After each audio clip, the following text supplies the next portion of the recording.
Welcome to the Capital News. I'm your host, Alex Koritis. Today is November 2nd, 2020. Thank you so much for joining me. Title of today's podcast, America Will Decide. One day before the 3rd of November, Election Day here in the USA. It's a jump ball. It's anybody's guess who's actually going to pull this thing out. Probabilistically speaking, of course, this leans towards the Biden-Harris ticket. That happens to be the way I'm leaning as well. Not voting for Joe Biden, I'm voting for Joe Jorgensen.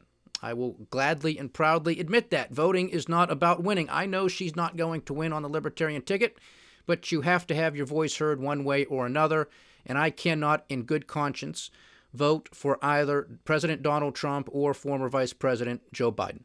Cannot do it, will not do it, and I am glad to vote for the Libertarian candidate. Not because I think she's going to win. She's not. Not because if she were to win, would I think she would be a panacea? She wouldn't be. The presidency is not supposed to be a cure-all, but she would announce and discuss and educate the American people on the structural issues that are facing and have been facing this country, and I think she would have some common sense and sound economic solutions to resolve those structural issues that are not going away, and quite frankly, they're not even being discussed by either major party candidate nor the major parties. So, of course, we're going to get into our continuation of what we've been going through for the past couple of weeks with the vote count update, since we're only one day away, and then some of the last-minute analysis and electoral college math according to 538.com and Real Clear Politics, RCP. But first to some market performance. Here we have the RBA, the Reserve Bank of Australia, cutting their interest rates to all-time lows, and they expand their bond buying program. The Reserve Bank of Australia lowered its cash rate to an all-time low of 10 basis points from 25 basis points during its November meeting, as was expected. Policymakers said that they would buy 100 billion Australian dollars, 100 billion Australian dollars worth of government bonds with maturities of around 5 to 10 years over the next 6 months. The RBA also cut its target for 3-year bond yields to 10 basis points from 25 basis points to align with the cash rate, which it pledged will remain unchanged until inflation is within its 2 to 3% target. This is a bunch of BS, you know it. Everything's supposed to be bouncing back, yet all of these federal governments and central bankers have to throw more funny money into the system. And of course, that's not all, folks. The Reserve Bank of Australia is also looking into digital currencies. So there you have it. You know, score one, perhaps, for the tinfoil hat conspiracy theorists who have been talking about the New World Order ushering in some sort of one world currency. Well, this might just be it, because these idiots, these central bankers and politicians, just out of control, no leadership, no responsibility, no accountability. They're out of ammunition. They're out of excuses. So they're just going to start making more crap up, like these digital currencies. Well, fiat currency, I guess the paper's no good. Can't touch it anymore. I guess COVID-19 and exchanging the dollars and the fiat here, that can't do it anymore. So now we got to go to these digital currencies. To me, this is some sort of ultimate control mechanism, if you think about it. Because at least with cash in your pocket, it's yours. You can touch it. You can feel it. You can spend it where you so desire. Digital currencies, how's that going to work? Is this going to be monitored? Is this going to be completely controlled by a central bank, by a government? Or are we going Big Brother, George Orwellian over here? With China, with their credit score, their social credit score, monitoring people, if you're a good citizen or bad citizen? Are they going to load up on your digital currency bank account some sort of universal basic income? And if you're a good citizen, maybe you'll get $1,500 a month. Maybe you'll get a little extra bonus. And if you're a bad citizen, maybe they just get enough to, just enough to put enough food in your belly and maybe to cover the rent. Where is this going? I don't know. I think these are legitimate questions. Because they've given up. They are out of ammunition. And so they're going to say, okay, Forget the paper fiat. Forget that junk. Now let's just make something else up with digital currencies. I don't like the way this goes because if one thing is certain, that is the way that governments move. They are attracted to power and control. And to me, this is just one more form of gaining even more power and control over the people. So pay attention to this stuff and wake up because nobody's talking about it. Okay? These political parties, Trump, Biden, they don't even know what this stuff is. Okay? I don't think many of us do. What is their grand plan here? Because you know they're scheming something up. And so long to other fiat currencies. Good segue for Iran. Iranian inflation, their inflation rate hit a 14-month high at 41.4%. Its annual rate of inflation. So there you have it. Argentina, Venezuela, Lebanon, Turkey, which continues to get pummeled, and, of course, Iran. All of those countries that we have been discussing here for months. Weakest links on the economic chain are crumbling one after the next. This is a snowball effect. Once it starts gaining some more momentum and gets some bigger economies into the mix, that'll be all she wrote. Overnight dollar index trading is at 93.969, currently down a little bit, but still relatively close to that 94 handle. Stocks rallied across the board on Wall Street, although there was some weakness within the NASDAQ. Right now, overnight futures trading has the Dow Jones Industrial Average up about 0.6%. S&P 500 is also up the same, and the NASDAQ 100 is lagging up 0.2%. Japanese cash trade is up 1.4%. A big upswing across the pond in Europe, anywhere from 1.4 to 2.5%, depending on the index. And of course, based off of all of this quote-unquote great news from the Reserve Bank of Australia, Australian stock market cash trade is up 2 percentage points. Give the crack addict some more crack, and there you have it, Jack. WTI is trading at $36.81. Brent is at $38.91 a barrel. Natural gas hanging on at $3.20. Both gold and silver had a decent day today. Gold, however, is trading slightly lower, $1,892 an ounce. Silver is still up 0.3% in current trading, $24.11. Uncle Sam's 10-year junk note is yielding 0.85%. So there you have it. Anybody's guess what happens tomorrow evening and subsequently, because maybe we'll have some sort of announcement or a good educated guess as to who is going to win the presidency in 2020, or this could turn into a horse race. So let's get to some of the updated counts, shall we? According to the U.S. Elections Project, again out of the University of Florida, updated last here at 11:43 p.m. Eastern Standard Time, 98.8 million votes. 98.8 million, a staggering figure. In-person votes accounts for 35.7 million. In mail ballots returns accounts for 63 million. As a percentage of turnout for 2016, 71, almost 72%. And of course, yesterday you had a few states exceeding 100% of their turnout for 2016. So the turnout could be phenomenal. Again, Texas at 108%, New Mexico at 97%, Arizona at 93%, Nevada at 97%, the state of Washington 105%, Montana 102%. Now let's get to some of the swing states here. Florida 94%, Georgia 94%, North Carolina 95.5%, Pennsylvania 39%, Ohio 53.5%, Michigan 58%, Wisconsin 63%, Minnesota 58%, and Iowa 60.5%. So these are staggering numbers here. Of course, I think the total voting population in this country is around 230, 240 million. So we're already at 100 million. Now, I don't think anybody expects a 100% turnout, but hey, 150 million, 160 million, we're 2/3 of the way there. All right, for 2020, if the political analysts are correct in what comes out in total turnout for 2020. So with that being said, of course, some states are different, of course, as to when they can start counting their ballots. Some can start tomorrow morning. Others wait until the polls close.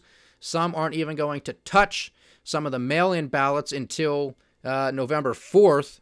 So this is going to take a while potentially, especially if it comes down to those swing states. So, for example, there's a lot of discussion on some of the media channels out there that it's quite possible that we're going to get results from the states of Arizona, Florida, and Ohio, with the two most important of the three being Florida and Ohio. Florida has 29 electoral college votes. The state of Ohio has 18. The state of Arizona has 11. If that is the case, and those states are called, particularly Florida and Ohio, should Joe Biden win those states, or either one of them, especially Florida, it's basically game, set, and match. That's it. Joe Biden will have won the presidency. Now, of course, there could be a screwball. Something else could potentially happen, but those chances are slim, and Slim just left town. Now, if Joe Biden should happen to win Florida and Ohio, I think that's really going to send a signal that this thing is pretty much wrapped up. Just going to be how big of a lead in the electoral college is Joe Biden going to win by. So we could happen to know who's going to win tomorrow if that happens to be the case. Conversely, if Donald Trump wins Florida and Ohio, well, now it's going to be a horse race. Now it's really going to come down to a lot of those other battleground states, Georgia, North Carolina, and of course, Pennsylvania. And it's not likely that we're going to get final results out of Pennsylvania tomorrow. Pretty much no way, no how. So I urge calm and civility during this time, during this process. Of course, Donald Trump, on the other hand, the president of the United States, have to stress this, of course, unfortunately, is out there back to being thunder thumbs and tweeting about the state Supreme Court out of Pennsylvania and their recent rulings allowing for votes to be counted a few days later and for mail-in ballots to come in a few days later, as long as they're postmarked by Election Day.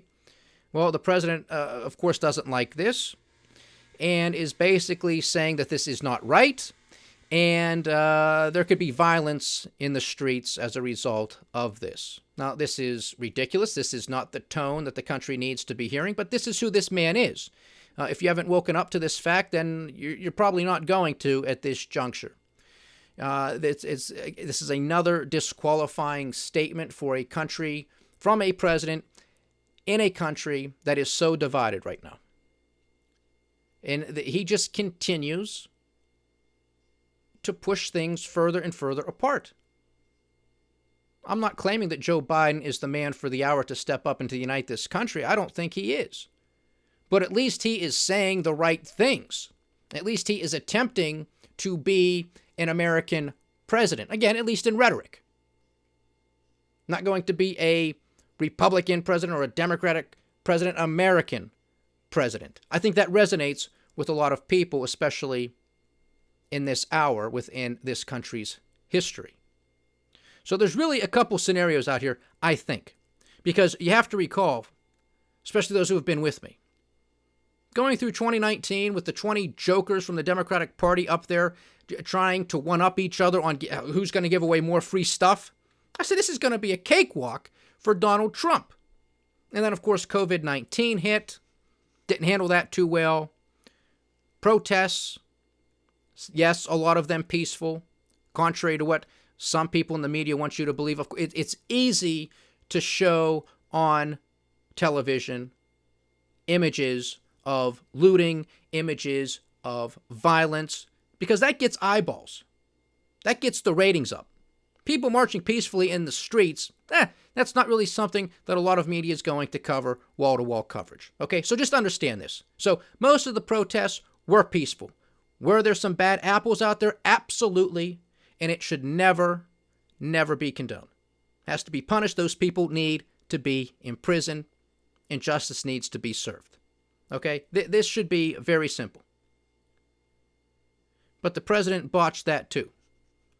That was an opportunity to rise above it into an attempt to to unite the country. He fails at every opportunity. Why he does it? He either likes the chaos or he just, that's what he wants.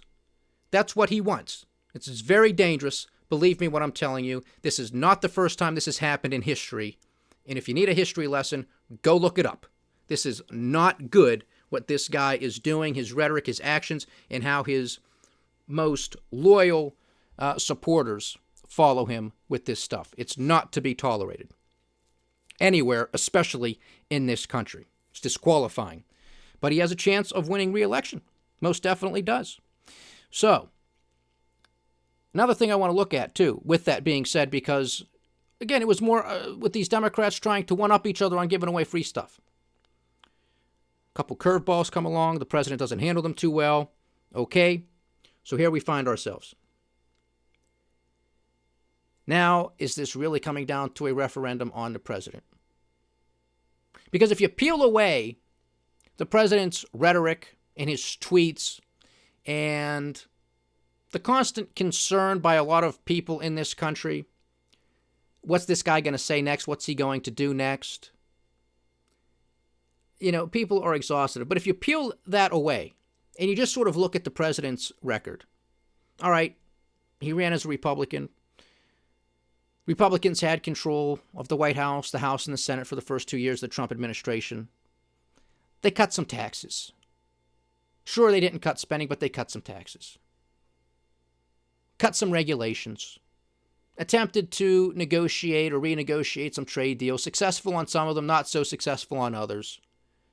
Tried to change some things here. Tried to change some things there. Somewhat successful on some of them, not successful on others. Did some saber rattling in a handful of countries around the world. Dropped some bombs, killed some people. This is par for the course. So this, I mean, not draining the swamp, not acting like anybody new. I mean, continuation. Meet the new boss, same as the old boss. Okay? So with all that being said, really not that much of a difference. We got through Clinton, we got through Bush, we got through Obama, now we're getting through Trump. Okay? He's the same. He's just more of a character, more in your face, and he's his own worst enemy. That's the other thing.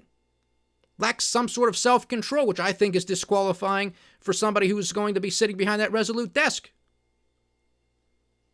But if you just peel all the way the garbage, he's like any other Republican administration. And, of course, like the last one with Bush going into a recession, well, here we are.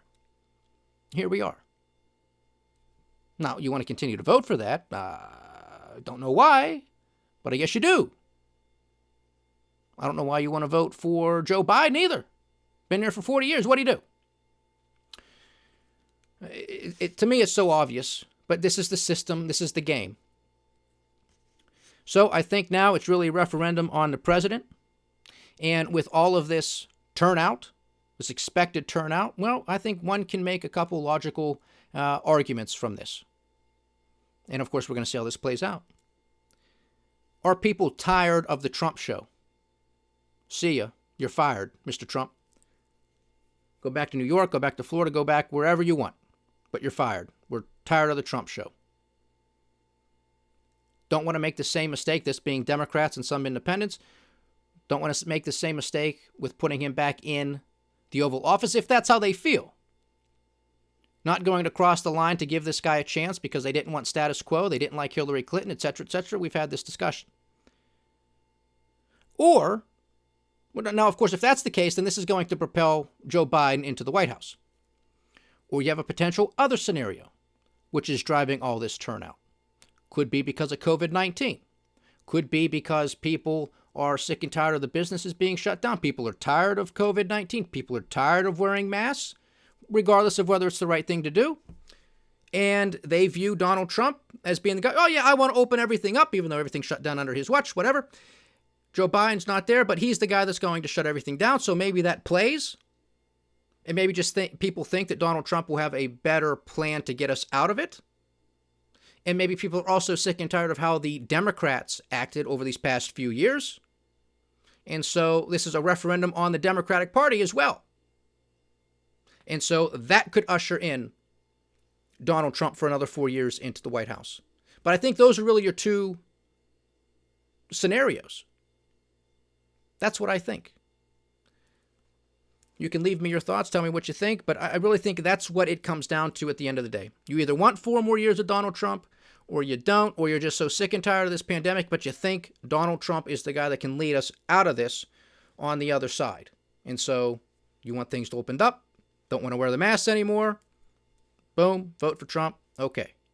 So I think there is the possibility for, I don't want to necessarily use the word landslide in both directions, but I guess that could potentially happen. I still, probabilistically speaking, think that's more likely for the Democrats as opposed to the Republicans. And the president going around saying some of the things that he's saying and tweeting a lot of the things that he's tweeting and talking about getting the courts and lawyers involved, that really doesn't sound like a strong hand to me. That sounds like somebody who's squirming and is quite uncertain. Recall in 2016, he thought there was voter fraud too, because he lost the popular vote. And he said, the only reason I lost the popular vote is because there's rampant voter fraud. And he put together a commission. And the commission that he put together said, no, there is not any massive voter fraud across this country. But he wants to continue to play from the same playbook. I guess it works on a lot of people, and so he's going to continue to do it. Another thing that was quite concerning was when one of his analysts over the weekend made the comment that Donald Trump could be up 280 electoral college votes on election night, and then the Democrats are going to somehow steal that back. I mean, these people really take you for idiots. They really do. And if this is who the president is surrounding himself with, you have to ask yourself, do we really want him back in there? That's not how this works. You will get the electoral college votes when you win the state after all of the votes are counted. So the people that the president is surrounding himself with, they either believe this, which is ridiculous and absurd, because it's just not how it works, or they're just flat out lying to us. Either situation is uncalled for and disqualifying. But those are your two choices. And they do this right in your face. That's the best thing about it. They do it right in your face, and people still just let it go. They just let it go by. Let it go by. Can't understand why we have $27 trillion in debt. Can't understand why our currency continues to be devalued. Can't understand why we have political, economic, and social decay. I can't figure it out. Can't do it. Even though they say right to your face what they're doing. And it's destructive. That's something to keep on in the front of your mind if you haven't voted yet. Really is, because this is who the president surrounds himself with. What else we want to get to here this evening? The 538 Electoral College, where they're handicapping this now. So they still have, these states are leaning Biden, Pennsylvania, Nebraska, 2, Arizona, Florida, North Carolina, Maine, 2. Those are the single districts. State of Georgia. Back in Trump camp is Texas, Iowa, and Ohio. And, of course, Joe Biden was in the state of Ohio today. So it'll be interesting to see what happens there, as we noted at the top of the podcast. 538 has Joe Biden winning 89 out of 100 times and Donald Trump winning 10 out of 100. And then one situation actually comes out to a tie. God help us all. Electoral votes, 538 has 348 electoral college votes to Joe Biden, 190 to Donald Trump. So that's interesting there.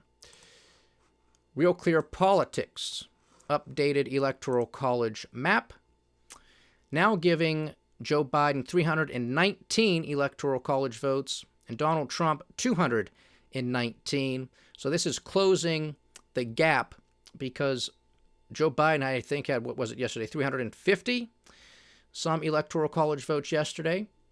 What changed? RCP is giving Donald Trump North Carolina and the state of Georgia and the state of Ohio and the state of Iowa. Joe Biden continues to carry Nevada, Arizona, Florida, Pennsylvania, Michigan, Wisconsin, and Minnesota. Again, according to Real Clear Politics. All the polls are pretty much in, and that's it. The real one that counts, of course, is what takes place tomorrow and over the next couple of days as election offices continue to count votes. Yesterday we mentioned the court case down in the state of Texas with respect to those drive-in polls where people could vote. The federal court maintained the judgment from the lower courts. Those votes can be counted. Thank God. I think that is the right decision. This would have been at no fault of the voters. If there was an error with the voters, okay, you can make that argument. But if the voters were told that this was a legal way to vote and they wanted to take advantage of voting in their cars or however that was operating in the state of Texas, well, then that's on them. That's on the state legislature to change the law. This decision shouldn't have been overturned by the courts, and it wasn't. Those people wanted to vote, some 127,000. This isn't like 127,000. So could you imagine the cluster that would have turned into if the court said, no, now these people got to go vote in person or some other way? Unbelievable. People want to vote. They do it legally. That's it. Count the votes. There's deadlines. Respect the deadlines. You know it's election day, whether there's a pandemic or not. You know how to request a mail-in ballot. You know how to pick up the phone and call somebody. You know where to find your polling place and to go stand in line. There's no excuse for that. The other tragic thing, of course, I think we mentioned this yesterday too, and it's continuing today, of course, but small businesses, all businesses, doesn't really matter what size it is, in a lot of major cities are boarding up their windows just in case there are riots and violence tomorrow evening or throughout the course of November, because who knows when this thing is going to be tied up. People could take to the streets and do a lot of damage. This is a banana republic. I mean, you've got to basically be ashamed to be an American at this juncture with what's going on. No discussion of the structural issues. Businesses boarding up their stores when they're already struggling to survive as it is because they don't want to suffer even more harm and destruction. So, you're basically closing down your business for a couple days as you're taking the time to board up these windows, and you're probably not even going to be open when every day counts, because every dollar counts in this type of environment.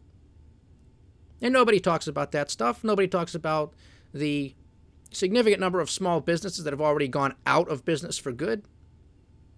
Another significant portion that waits in the wings to close their doors for good or to downsize significantly over the coming months. The evictions waiting in the wings, the bankruptcies, the insolvencies, massive layoffs that continue to be announced by major corporations, your white-collar jobs, which is the bulk of spending and consumption in this country, and consumption accounts for nearly 70% of GDP growth in the United States. You're putting these pieces of the puzzle together. It's not painting a pretty picture, is it? And neither one of these jokers talks about it. They just want their fancy slogans, the best is yet to come, build back better, yada, yada, yada. We've heard it all before. Unbelievable. This is where we are. People are, of course, clinging to hope that one of these two candidates can be the savior. They're not. It's not supposed to be that way. But I guess America will decide. I just wish America would vote for America. Shouldn't be too hard to do. But for some reason it is. Stay diversified, stay vigilant, and stay with the Capital News. I am Alex Kreitis. Godspeed.